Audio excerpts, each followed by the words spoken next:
Take a couple of good long, deep in and out breaths. Notice where you feel the breathing in the body. Focus your attention there. Then stay there. And you notice as you stay there, nobody else is coming to push you out. This is your territory. The problem is the mind pushes itself out. It looks to the breath for a little bit. Doesn't see much there. So it goes looking for someplace else. The problem is the other places you could look are not really yours. The Buddha talks about how before he left home to go into the forest, he had a vision of the other world, which said everything was already laid claim to. He was going to find his happiness based on things outside. He's going to have to fight people off, dispute their claims. And then what would he have? He said it was like fish in a stream that was drying up, fighting one another for the last little bit of water. But they're all going to die at it at some point anyhow. In the meantime, they would have the karma of having been fighting. He realized there was one place where he could look for happiness that nobody else could claim, and that was inside his own heart. We might expand that to include in his sense of the body as he feels it from within.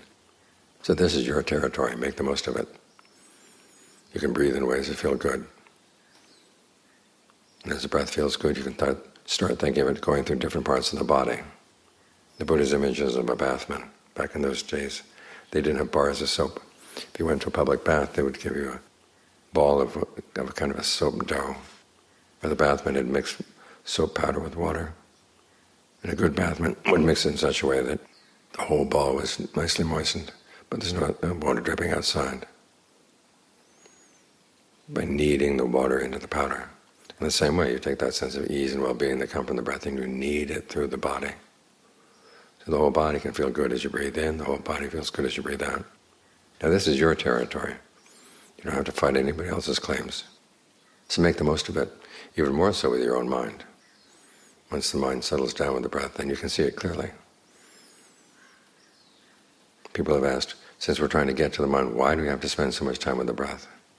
We need to give the mind some good ballast to keep it here in the present moments, because it's so easy for it to miss the present moment, go veering off to the past, veering off to the future.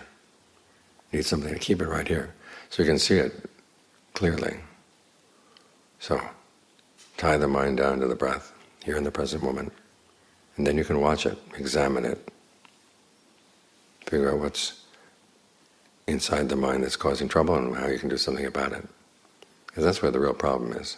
As the Buddha said, the arrow that was in his heart could be removed.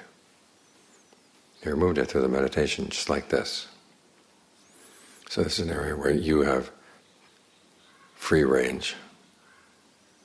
And it's an area where you can find true happiness. No one else can take it away from you.